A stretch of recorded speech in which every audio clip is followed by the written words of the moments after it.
Assalamualaikum warahmatullahi wabarakatuh. Salam sejahtera untuk kita semua. Om Swastiastu, Namo Buddhaya, dan salam kebajikan. Pada kesempatan kali ini, sesi 3, kita akan banyak mendiskusikan dan membahas mengenai hukum objektif, hukum subjektif, dan beberapa istilah hukum yang banyak digunakan dalam literasi-literasi hukum dan juga banyak saudara temukan dalam kehidupan sehari-hari, tentunya di media sosial. Dengan mempelajari dan mendalami sesi 3 ini, harapannya saudara di kemudian hari akan memudahkan ketika ingin mengidentifikasi sesuatu terkait dengan hukum, atau yang khususnya bagi mereka yang mengambil prodi hukum akan lebih mudah ketika masuk ke dalam suatu materi yang lebih spesifik dan di situ banyak terdapat istilah-istilah hukum. Sehingga nanti diharapkan pemahaman-pemahaman komprehensif itu memudahkan saudara untuk memahami maksud dari apa yang disampaikan dalam literasi-literasi itu.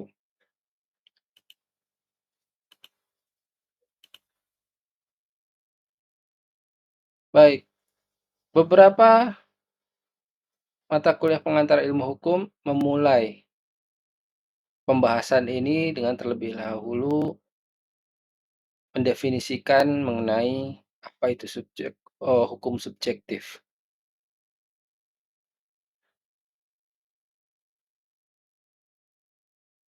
Ketika saudara mulai mendeskripsikan apa itu hukum subjektif,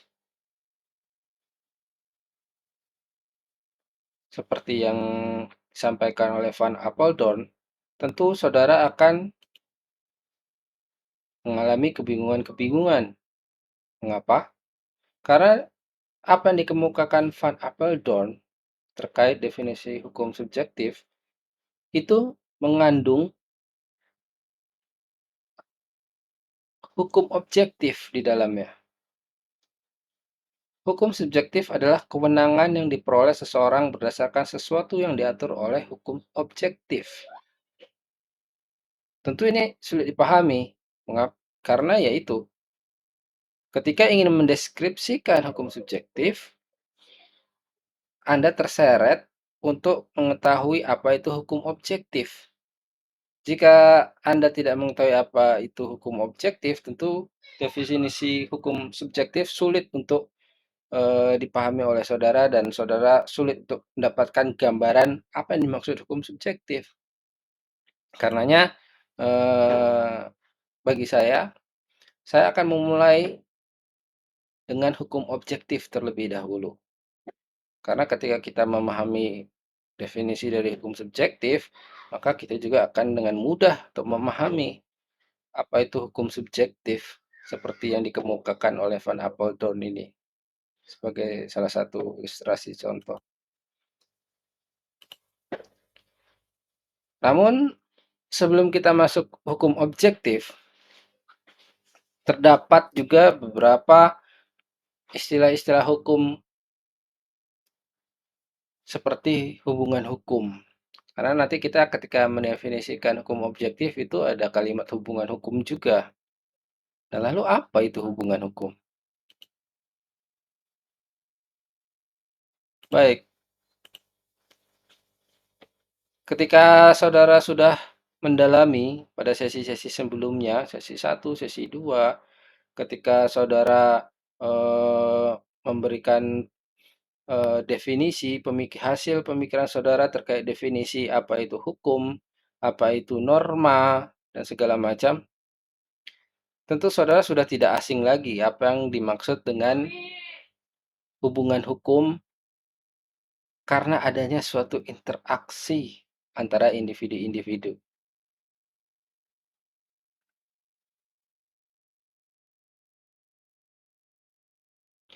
Nah, hubungan hukum itu tidak lebih dari suatu hubungan yang terjadi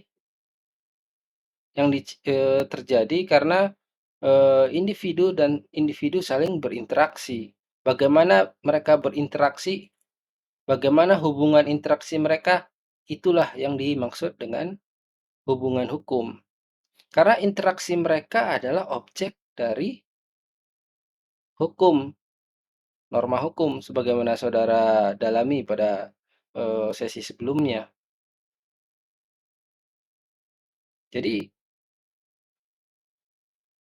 saudara dapat gambaran yang mudah apabila saudara memahami, makna dari definisi hukum pada sesi satu dan makna norma pada sesi 2, di mana, objek dari suatu hukum itu kan perilaku.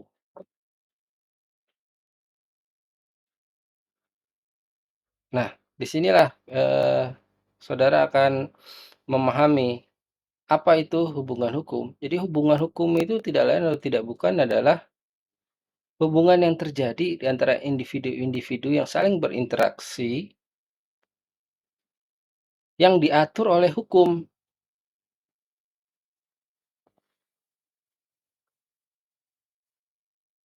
Jadi ketika saudara berinteraksi satu sama lain sebagai zon politikon, orang yang membutuhkan orang lain, orang yang membutuhkan, individu lain guna memenuhi, kebutuhan kita, guna memenuhi kepentingan kita.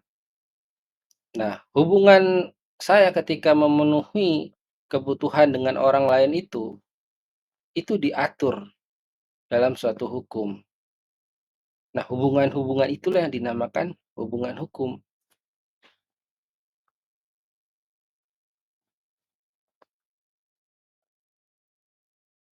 Jadi, eee, sederhananya hubungan hukum itu adalah hubungan yang terjadi antara individu-individu yang perilakunya diatur oleh hukum. Contohnya seperti apa? Ada 2. Yang pertama, di wilayah hukum privat, individu dan individu, yaitu contohnya adalah hukum perdata.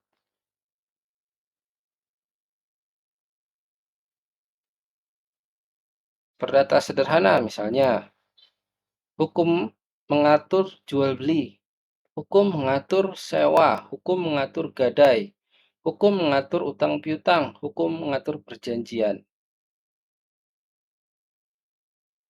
Nah, ketika ada terjadi jual beli, hubungan antara si penjual dan si pembeli, begitu juga utang piutang, begitu juga dengan perjanjian, hubungan-hubungan itu diatur oleh hukum.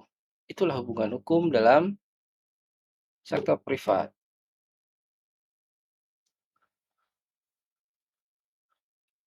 Contohnya, konkretnya apa?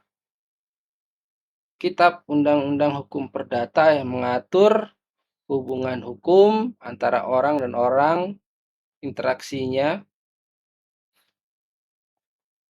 ketika akan memenuhi kebutuhannya masing-masing. Tadi yang disebutkan contoh pertama adalah perdata yang sifatnya sederhana, konvensional lah. Kita sering temukan itu dalam sehari-hari dulu dan sekarang. Ada lagi yang sifatnya ya perdata kompleks.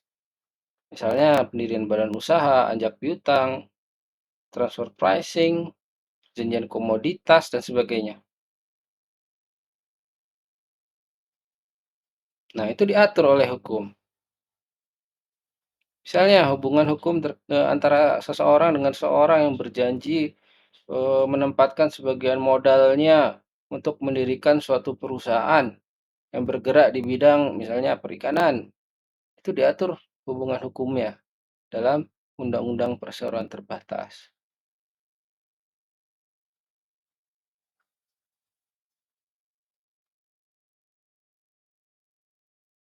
Lalu di samping hukum privat juga hubungan hukum itu terdapat di dalam hukum publik.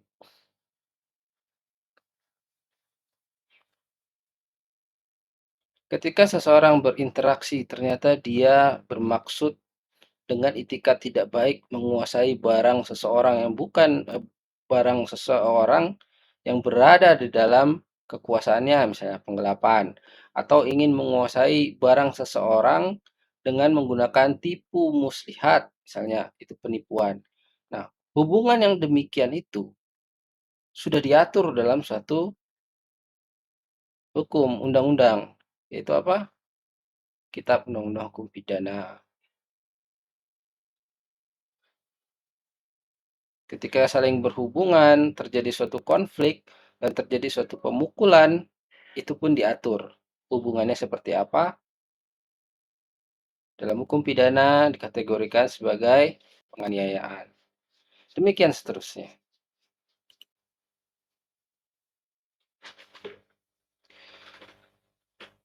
Jadi,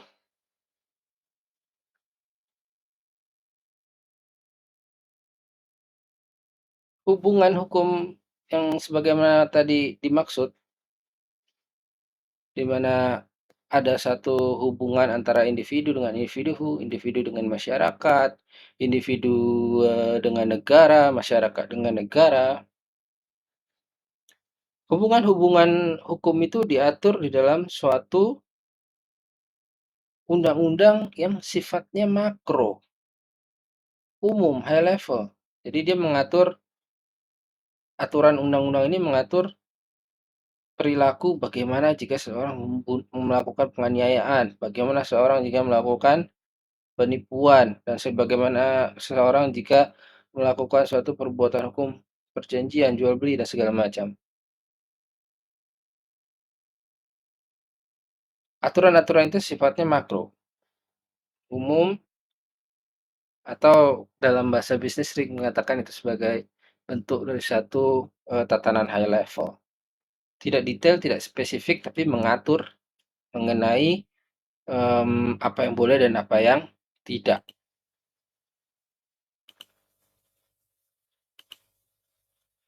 Nah, karena di dalam hubungan hukum tadi ada satu aturan yang mengatur secara makro, high level, ini yang boleh, ini yang tidak, dan sebagainya. Jika dilakukan ini begini, jika tidak lakukan begini, dan sebagainya.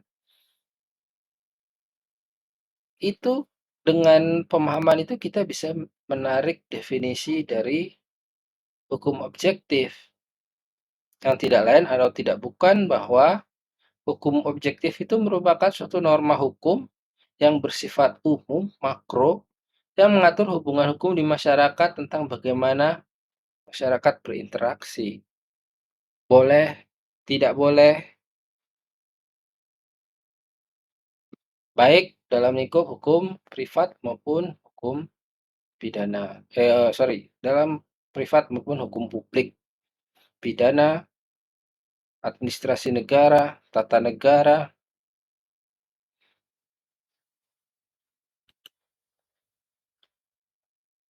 Nah, jadi saudara sudah mendapatkan suatu gambaran ya. Secara sederhana saudara sudah mendapatkan suatu gambaran apa sih yang dimaksud dengan hukum objektif.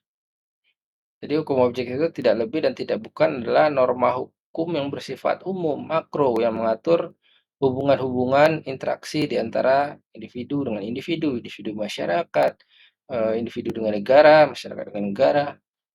Contohnya itu tadi, undang-undang. Undang-Undang 1945, undang-undang, peraturan pemerintah pengganti undang-undang, Perda, atau peraturan presiden. Itu sifatnya umum, makro, high level. Contoh misalnya sebagai ilustrasi. Di dalam Undang-Undang 1945, kita, masyarakat, individu, warga negara, dan penduduk Indonesia diberikan hak untuk berserikat dan berkumpul.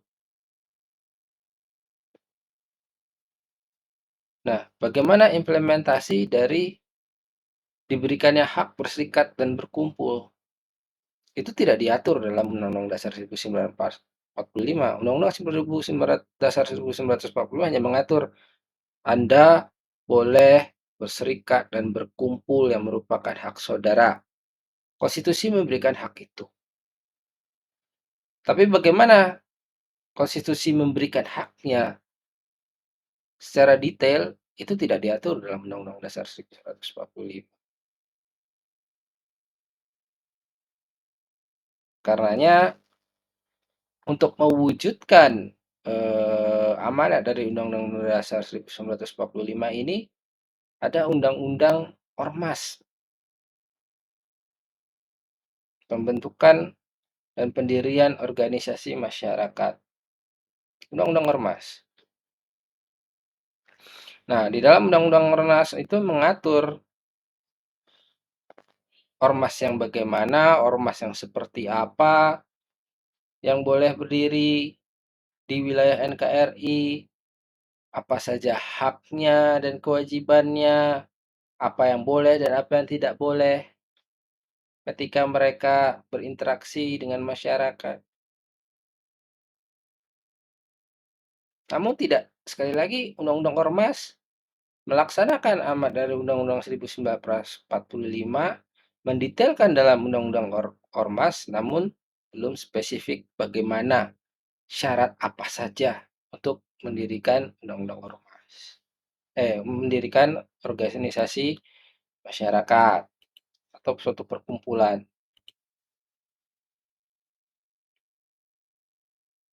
Karenanya, agar itu menjadi detail, hak-hak dan kewajibannya juga disebutkan secara detail seperti apa, diaturlah peraturan pemerintah terkait dengan ormas itu. Di mana dalam peraturan pemerintah misalnya menyebutkan haknya dari A sampai Z. Misalnya, eh, haknya memperoleh bantuan dari pemerintah, namun teknis memperoleh bantuannya itu tidak disebutkan biasanya dalam peraturan pemerintah, namun diturunkan lagi dalam peraturan Menteri Hukum dan Hak Asasi Manusia. Syarat-syarat apa saja yang dibutuhkan, bagaimana untuk bisa mendapatkan bantuan pemerintah untuk menjalankan kegiatan operasionalnya. Pemerintah itu siapa? Pemerintah pusat, pemerintah daerah, pemerintah kabupaten, kota. Nah, tatanan yang lebih rendah ini lebih spesifik dan detail memberikan hak dan kewajibannya. Jadi, jika saudara amati, karena dia detail memberikan hak dan kewajibannya seperti apa, hak-haknya seperti apa, kewajiban-kewajibannya, maka norma hukum inilah yang dimaksud sebagai hukum subjektif.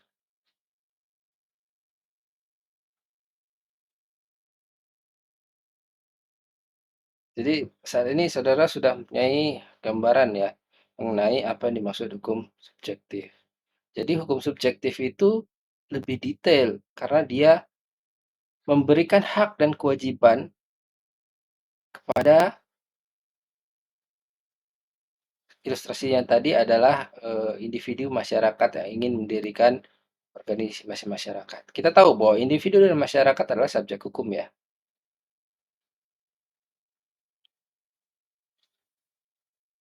Jadi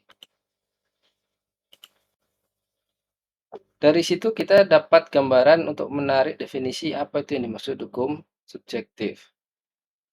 Hukum subjektif itu norma hukum yang bersifat spesifik, khusus, mikro.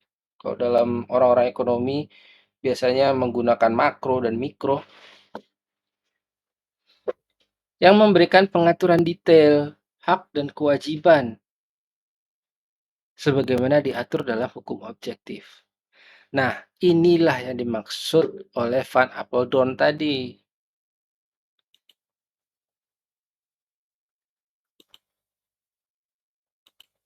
Mana kita kembali ke Van Apeldoorn.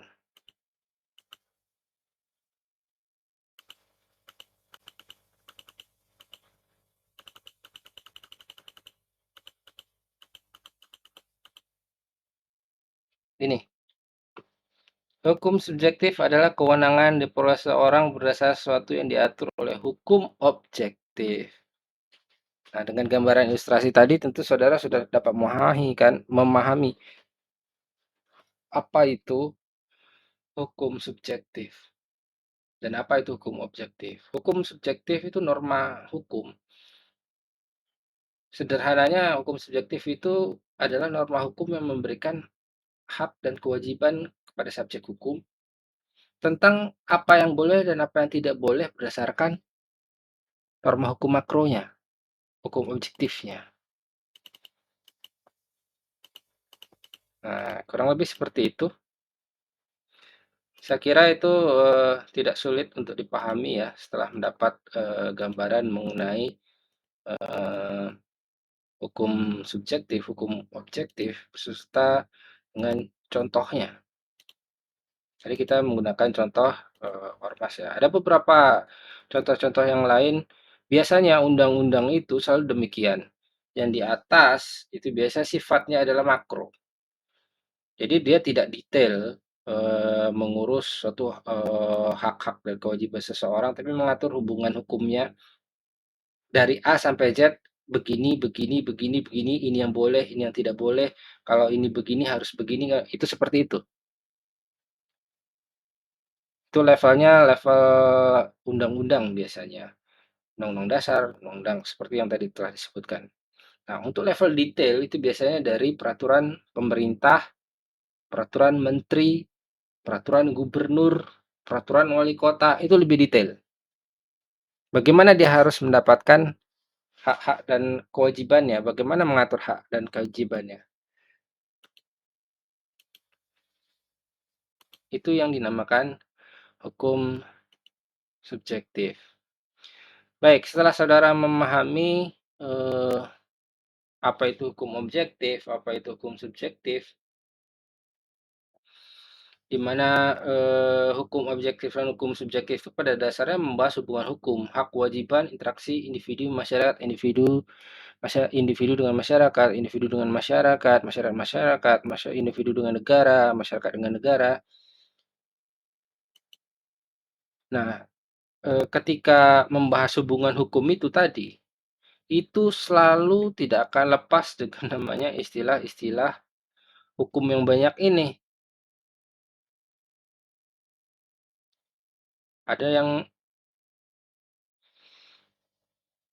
mulai dengan masyarakat hukum, ada yang hubungan hukum, subjek hukum, objek hukum, peristiwa hukum, akibat hukum, perbuatan hukum, fungsi hukum, hukum positif.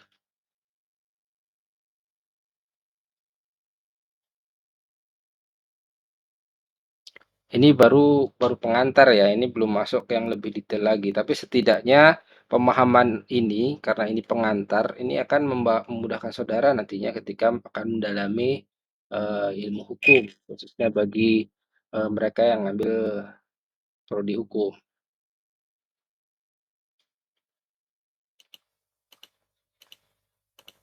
Lalu apa itu masyarakat hukum? Kita tahu bahwa definisi masyarakat itu seperti yang sudah pernah saudara kemukakan dalam diskusi, beberapa pernah mengemukakan bahwa masyarakat itu merupakan bahasa serapan dari bahasa Arab syaraka dan sebagainya dan sebagainya dan sebagainya.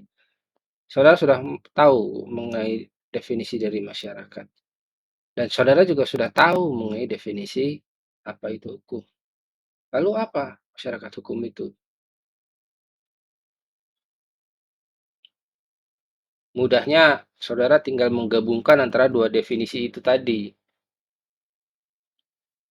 Nah, kalau sudah bisa ditarik hubungan-hubungannya, saudara akan mendapatkan pemahaman seperti ini, bahwa masyarakat hukum itu merupakan sekelompok orang yang berada dalam satu wilayah tertentu, di mana dalam kelompok tersebut berlaku serangkaian peraturan yang jadi pedoman bertingkah laku setiap orang, setiap anggota kelompok dalam pergaulan hidup mereka.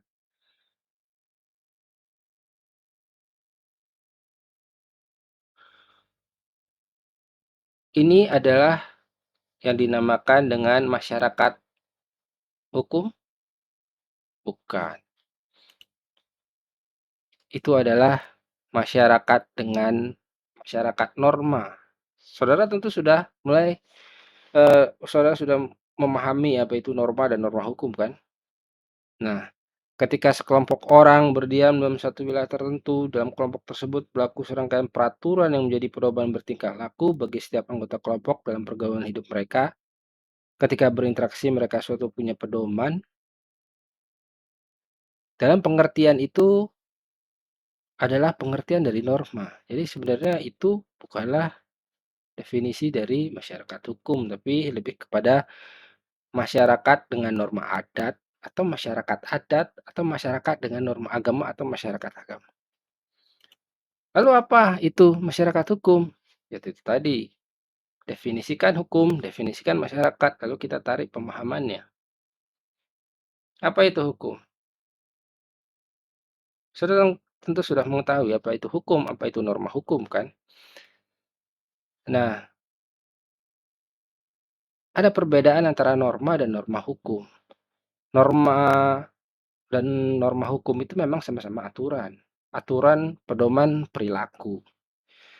Bedanya adalah ketika norma hukum itu diangkat, dikonsensuskan di lembaga, disahkan oleh suatu kekuasaan yang kekuasaan itu ditunjuk dari si masyarakat itu sendiri dan mempunyai, karena konsensus itu mempunyai kekuatan yang mengikat untuk semua orang karena disepakati, ya ini kita akan sepakati menggunakan norma ini ke depannya agar kita sama-sama tertib.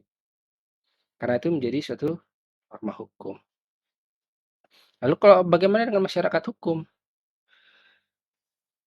Jika definisi norma hukum tadi digabungkan dengan definisi masyarakat, inilah jadinya, yaitu kelompok masyarakat dalam suatu wilayah tertentu yang dalam interaksinya dan hubungan hukumnya selalu mendasarkan pada norma hukum. Jadi bukan lagi norma, tapi norma hukum.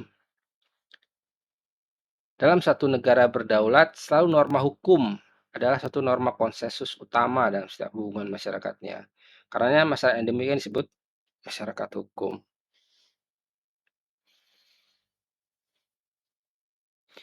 Nah, dalam beberapa literasi memang banyak menggunakan masyarakat hukum itu definisinya ini.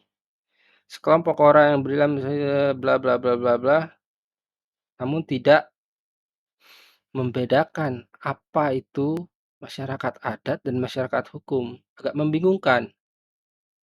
Padahal sudah jelas masyarakat hukum itu adalah masyarakat yang tunduk pada norma hukum. Nah, jikalau beberapa literasi menggunakan itu bukan berarti salah, itu sah-sah saja, tidak ada masalah. Tapi akan lebih tepat jika definisinya itu memang betul-betul mengarah ke norma hukum. Jadi masyarakat yang menggunakan norma hukum sebagai pedoman perilaku sehari-hari. Karenanya definisinya adalah definisi ini. Kelompok masyarakat dalam suatu wilayah tertentu yang di dalam interaksinya dan hubungan hukumnya selalu mendasarkan pada norma hukum.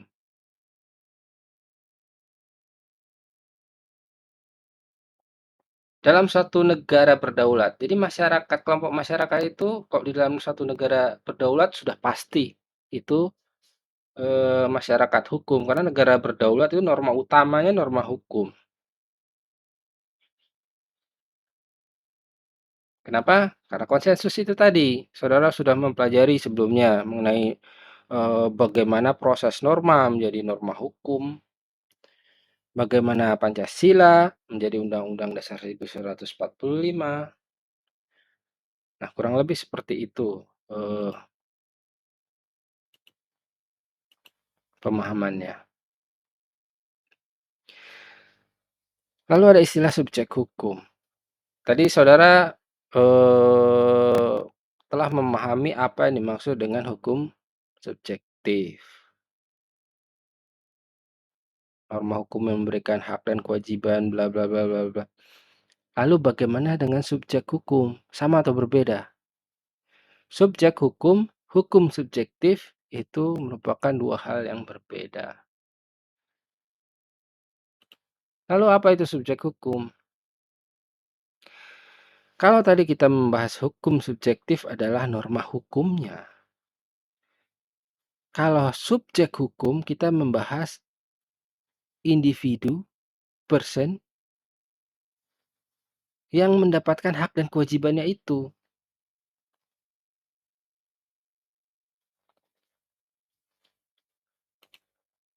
Lalu subjek hukum itu dalam sistem Indonesia, hukum di Indonesia seperti apa? Yang pertama, subjek hukum itu adalah person, individu. Subjek hukum, dia yang menerima hak dan kewajiban dari suatu norma yang mengatur A sampai Z, misalnya. Tadi seperti contoh tadi, eh, jual beli dalam KUH Perdata, jual beli komoditi, KUH Perdata yang mengatur umum, lalu ada lagi lex specialis derogat rege generali. Nah, ini istilah yang belakangan saya sebutkan itu mungkin akan kita bahas next time. Artinya ada satu aturan khusus yang akan mengesampingkan aturan yang lebih umum.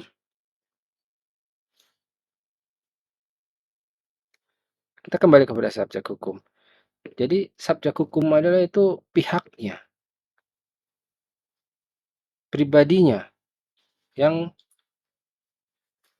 menerima hak dan kewajiban dari suatu norma hukum. Apa aja itu subjek hukum? Dalam sistem hukum, satu, person atau individu. Jadi semua individu itu adalah subjek hukum dalam sistem hukum di Indonesia. Apakah semua individu merupakan subjek hukum? Betul, namun ada pembatasan. Apa saja pembatasannya? Jika mereka itu cakap, artinya dewasa, sehat akal pikiran, dan tidak di bawah pengampuan atau wali, atau istri atas suatu perjanjian yang melibatkan harta bersama. Jadi si penerima hak dan kewajiban atau jadi subjek hukum person ini meskipun individu adalah subjek hukum person, individu adalah subjek hukum, namun itu dibatasi oleh ketentuan hukum perdata. Tidak semua individu itu merupakan subjek hukum.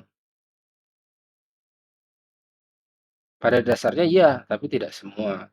Ada pembatasan-pembatasan. Bagi mereka yang belum dewasa, itu dikecualikan. Bagi mereka yang dengan gangguan kejiwaan, dikecualikan. Bagi mereka yang di bawah pengampu atau perwalian, kalau tidak anak di bawah umur, tidak sehat akal pikiran, itu dikecualikan. Bagi istri atas suatu perjanjian yang melibatkan harta bersama, itu dikecualikan. Karena ketika istri membuat suatu perjanjian yang melibatkan harta bersama, itu harus persetujuan dengan suami. Kecuali sang istri ini tidak ada kaitannya dengan perjanjian harta bersama. Misalnya istri itu adalah seorang direktris di suatu perusahaan yang membuat perjanjian, mendatangani perjanjian, itu tidak ada kaitannya dengan harta bersama ya. Jadi tidak masalah dia melakukan suatu perbuatan hukum dengan pihak lain tanpa sepersetujuan suami. Istri yang demikian dianggap sebagai subjek hukum. Lalu apa lagi? Person atau individu buatan. Jadi sebenarnya person itu adalah individu juga, tapi dibuat secara hukum. Dia tidak born naturally seperti halnya kita manusia, tapi dibuat. Apa itu?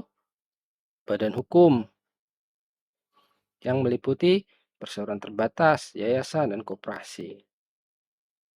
Perseroan terbatas itu sama seperti kita, individu, mempunyai hak, mempunyai kewajiban, diatur haknya dan kewajibannya, apa yang boleh dan tidak boleh dilakukan oleh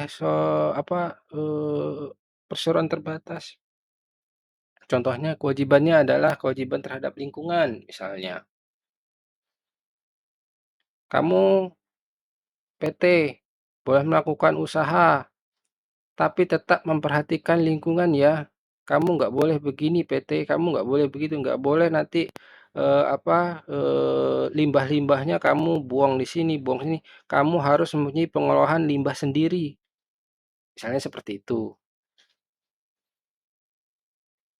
Demikian juga dengan yayasan.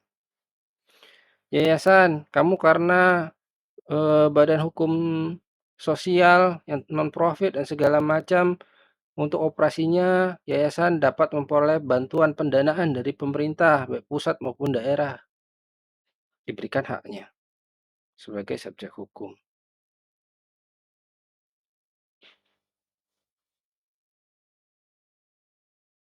Kewajibannya, yayasan kamu harus benar-benar ngurus apa yang menjadi objek dari operasional kamu, misalnya yayasan yatim piatu, benar-benar kamu urus anak yatim piatu.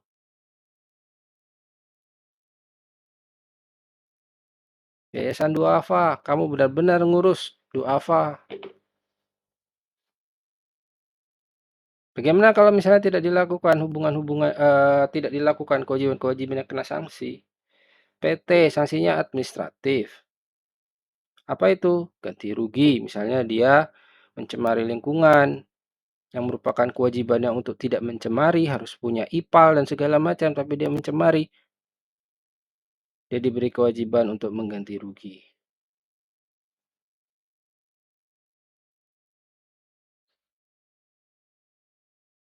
Sama, koperasi juga demikian. Ada hak-haknya yang diberikan dan ada juga kewajiban yang diberikan sebagaimana individu.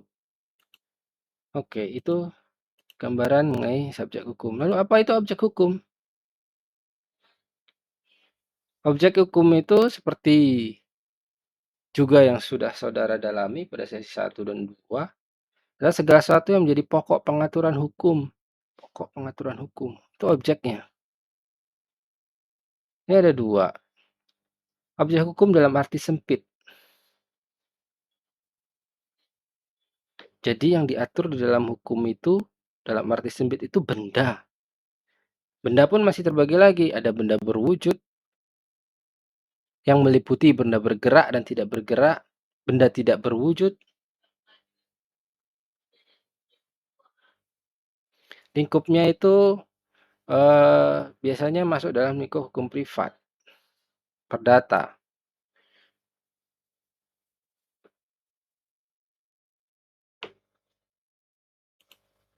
Lalu, definisi objek hukum dalam arti luas, di samping kebendaan tadi juga meliputi perilaku dan perbuatan.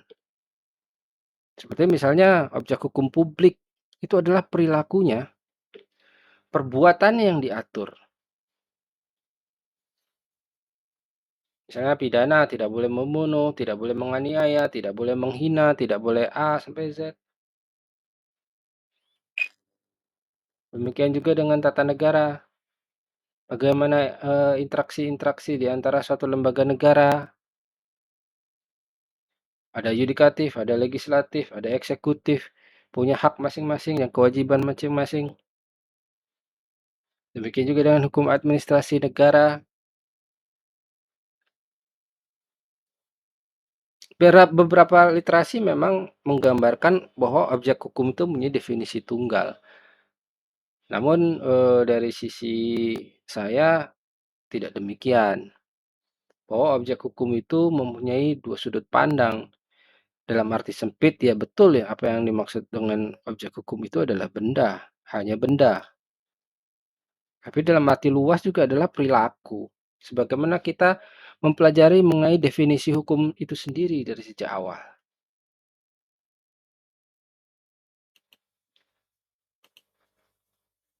Baik, lalu bagaimana dengan peristiwa hukum?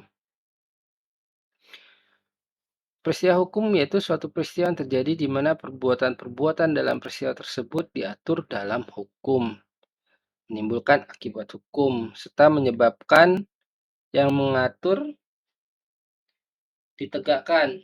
Peristiwa, misalnya sebagai contoh peristiwa pembunuhan dalam hukum pidana.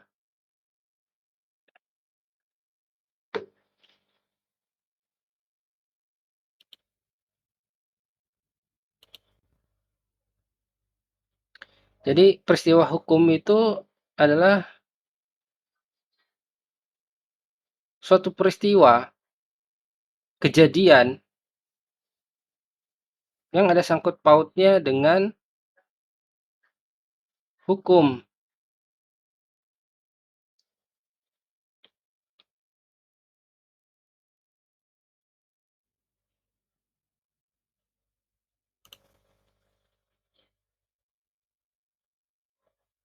Baik, kita ulangi bahwa peristiwa hukum adalah suatu peristiwa yang terjadi di mana perbuatan-perbuatan dalam peristiwa tersebut diatur dalam hukum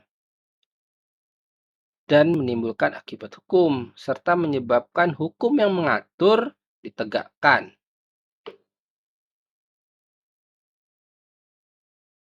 Bahasa sederhananya adalah peristiwa hukum itu adalah pokoknya peristiwa yang ada sangkut pautnya dengan hukum.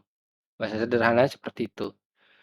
Peristiwa yang ada sangkut pautnya hukum pastilah suatu peristiwa yang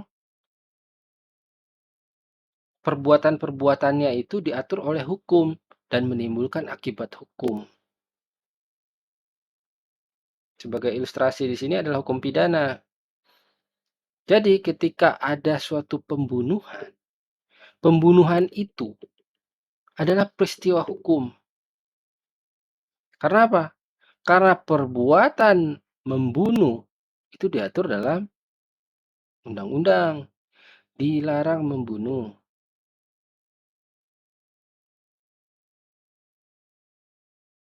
Bagaimana kalau dia membunuh? Dia lakukan apa yang dilarang, menyebabkan undang-undang itu melakukan suatu enforcement, memaksa orang itu, hukumnya ditegakkan, memaksa orang itu untuk diberi sanksi pidana.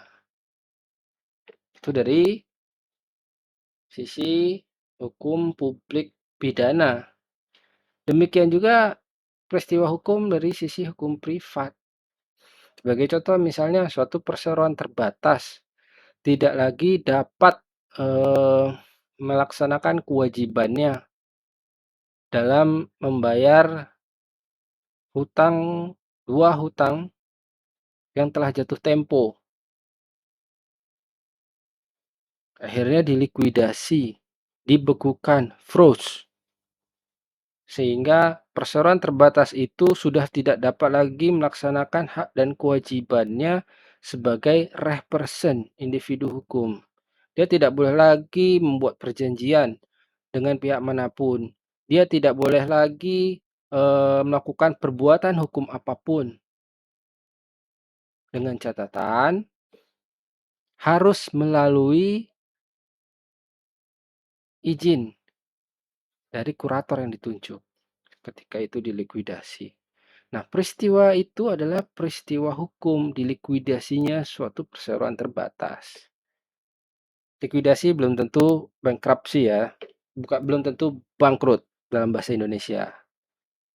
Namun peristiwa itu dalam bahasa Inggris itu dikenal dengan bankruptcy, proses menuju bangkrut. Tapi bukan berarti pasti bangkrut. Karena ketika likuidasi terjadi likuidasi dan kurator dapat melaksanakan kewajibannya, lalu si perseroan masih mempunyai kekayaan dan mengatakan bahwa saya masih bisa operasional dan segala macam, likuidasi bisa diangkat statusnya. Sehingga perseroan bisa kembali operasional seperti biasa. Begitu kurang lebih contoh dari ilustrasi dari peristiwa hukum. Lalu apa itu perbuatan hukum?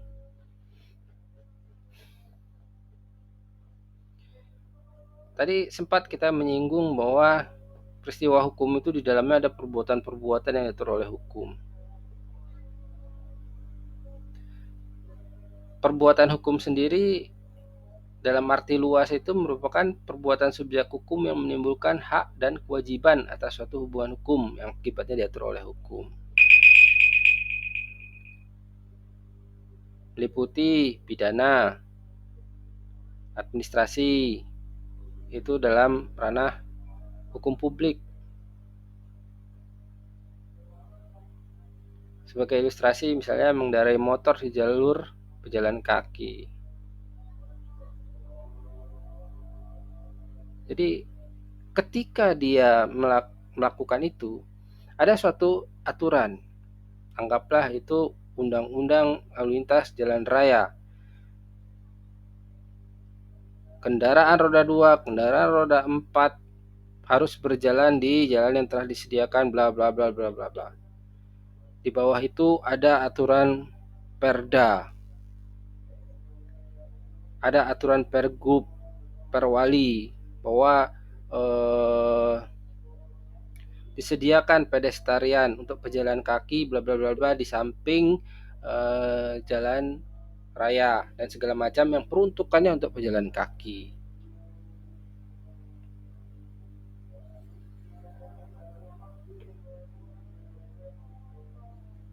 Ketika pengendara sepeda motor ini menggunakan haknya dalam menggunakan jalan,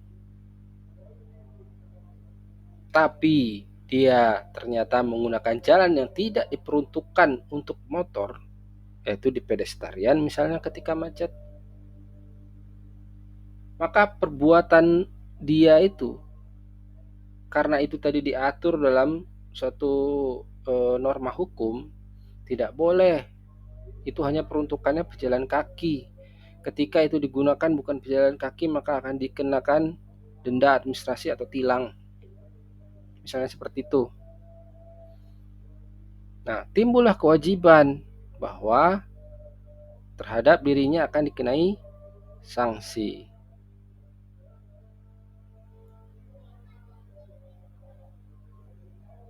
Karena perbuatan itu diatur oleh norma hukum. Sekali lagi, perbuatan hukum adalah perbuatannya itu diatur oleh norma hukum.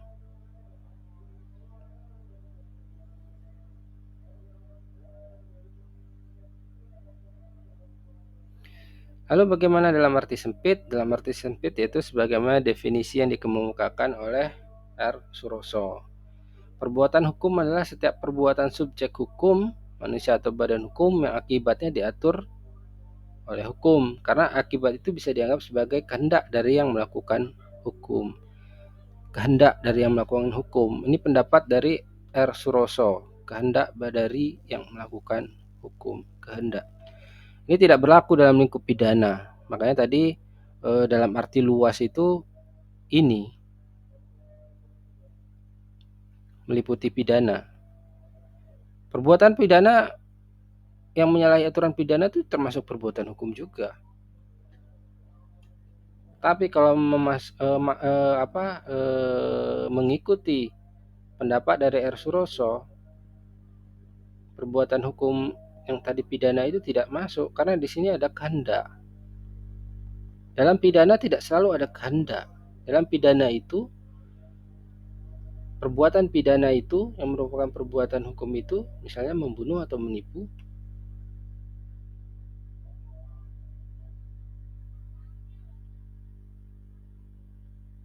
tidak selalu sebagai kehendak. Menipu, oke, itu memang kehendaknya dari awal sudah punya niat. Tapi ketika dia membunuh, belum tentu dia punya kehendak untuk membunuh itu.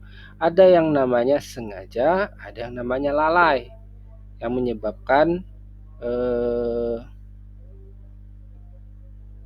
kematian seseorang atau cacatnya seseorang.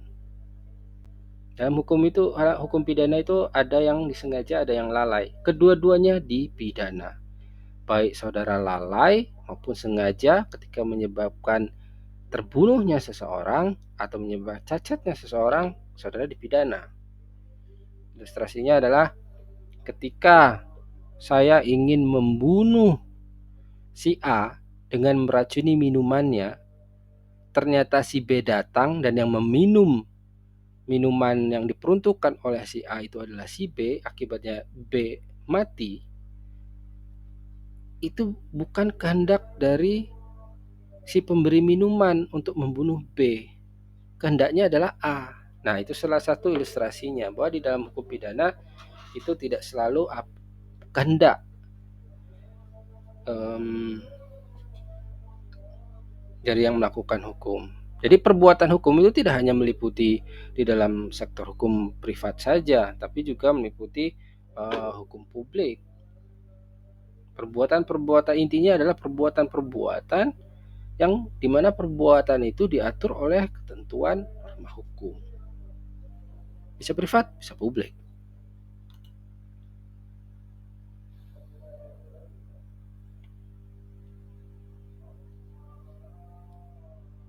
Dampak dilakukannya suatu perbuatan hukum itu selalu ada akibat hukum. Jadi dalam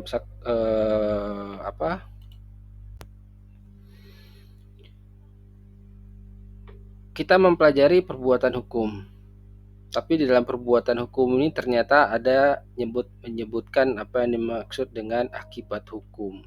Jadi perbuatan-perbuatan itu yang diatur oleh hukum itu dinamakan perbuatan hukum.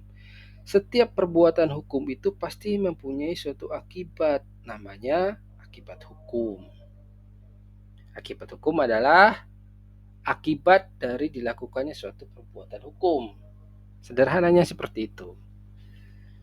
Setiap perbuatan hukum pasti berakibat hukum.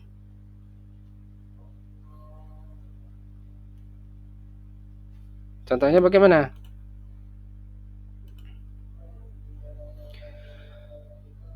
Contoh dari akibat hukum misalnya kita dalam ranah hukum privat. Perbuatan hukum yang dilakukan oleh subjek hukum. Subjek hukum adalah orang, person, dari badan hukum yang memperoleh hak dan kewajibannya karena bla bla bla yang diatur oleh hukum perbuatannya, maka itu disebut dengan perbuatan hukum. Ketika si subjek hukum menandatangani suatu perjanjian, entah itu perjanjian jual beli, entah itu perjanjian hutang piutang, sewa menyewa atau sebagai mana halnya, di mana perjanjian jual beli, hutang piutang, sewa menyewa itu diatur dalam suatu norma hukum, yaitu hukum perdata dalam kitab undang-undang hukum perdata. Nah, ketika si subjek hukum itu melakukan apa yang diatur di dalam hukum perdata, maka perbuatannya adalah perbuatan hukum. Ketika dia melakukan perbuatan hukum, menandatangani perjanjian, tentu mempunyai konsekuensi dengan telah ditandatangani perjanjian. Apa itu? Akibat hukum. Akibat hukumnya apa? Akibat hukumnya adalah perjanjian itu mengikat bagi para penandatangan. Berlaku mengikat. Itu akibat hukumnya.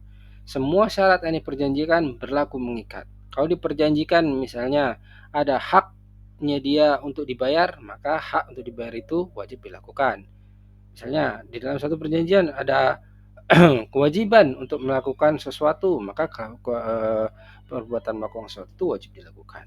Itu akibat hukumnya dalam sektor privat.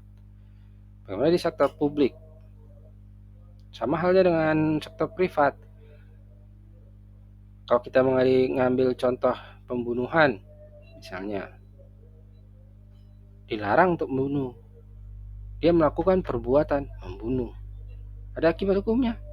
Tentu ada akibat hukumnya, yaitu dipidananya dia ketika dia melakukan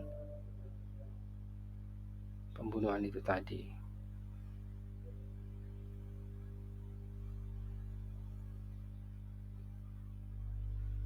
Bagaimana dari hukum administrasi yang termasuk dalam lingkup hukum publik?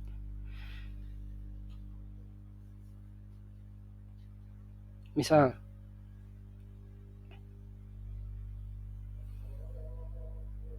di dalam suatu perda diatur PT wajib membayar retribusi lingkungan, misalnya begitu, setiap bulan sebesar sekian sekian sekian.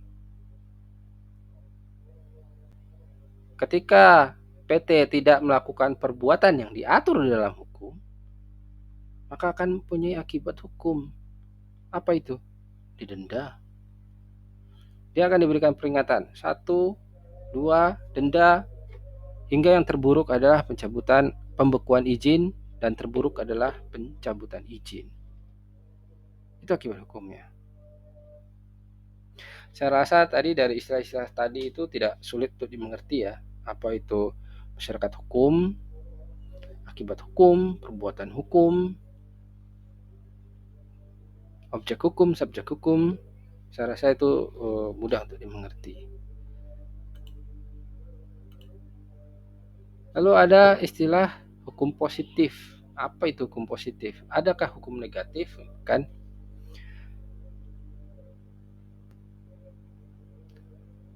Hukum positif itu sederhananya adalah hukum yang masih berlaku dan mengikat semua orang.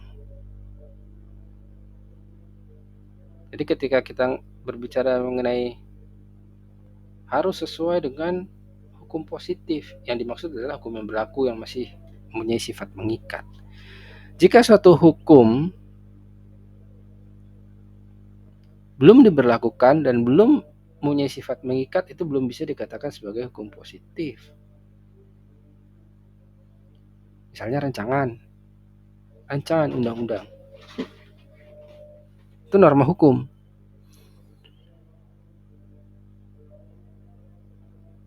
Belum berlaku, belum mengikat, belum dikatakan hukum positif.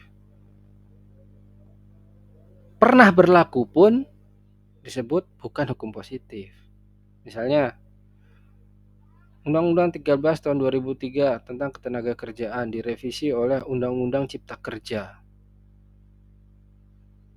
Jika revisinya adalah total dalam Undang-Undang Cipta Kerja di mana meniadakan Undang-Undang 13 2003, artinya Undang-Undang Cipta Kerja mencabut Undang-Undang 13 2003. Ini sekali lagi ini ilustrasi. Kenyataannya tidak demikian, tapi ini ilustrasi. Seandainya Undang-Undang Cipta Kerja itu mencabut Undang-Undang 13 2003, itu berarti Undang-Undang 13 2003 yang pernah berlaku tidak menjadi berlaku kembali, dan karenanya tidak disebut sebagai hukum positif.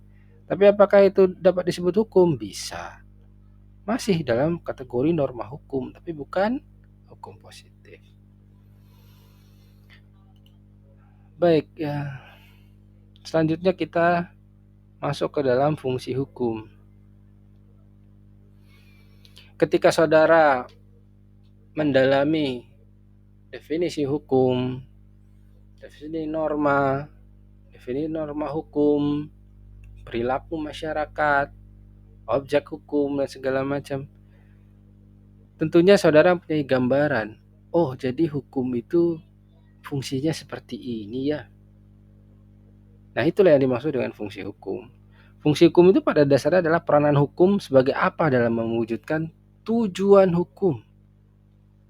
Saudara juga memahami kan tujuan hukum itu untuk apa? Ketertiban, kesejahteraan, keadilan, kedamaian, bla bla bla bla. Pendapat ahli yang begitu banyak tentang tujuan dari hukum. Nah, fungsi hukum itu adalah tools. Sebagai apa? Tools sebagai apa untuk mewujudkan tujuan hukum itu? Salah satunya misalnya social engineering atau rekayasa perilaku masyarakat.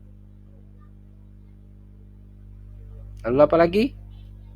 Silakan, saudara dapat memikirkan apa saja fungsi hukum sebagaimana saudara telah dalami dalam sesi 1, sesi 2 yang saya rasa itu tidak sulit bagi saudara untuk menjadi bahan perenungan. Baik, demikian untuk sesi 3 kali ini. Saya rasa saudara cukup dapat memahami apa yang dimaksud apa yang kita diskusikan dalam sesi 3 ini. Karenanya untuk memperkaya khasanah saudara diharapkan saudara juga membaca referensi-referensi baik di BMP, di luar BMP, materi pengajaran dan materi-materi lainnya untuk saling membandingkan satu sama lain sehingga terciptalah suatu pemahaman komprehensif di dalam pemikiran saudara. Sekali lagi, sudut pandang bisa berbeda, pendapat bisa berbeda, namun itulah hakikat dari ilmu, tidak ada benar salah karenanya, namun ada valid atau tidak valid. Demikian, Assalamualaikum warahmatullahi wabarakatuh. Salam sejahtera untuk kita semua. Om Swastiastu, Namo Buddhaya, dan salam kebajikan. Sampai ketemu di sesi berikutnya.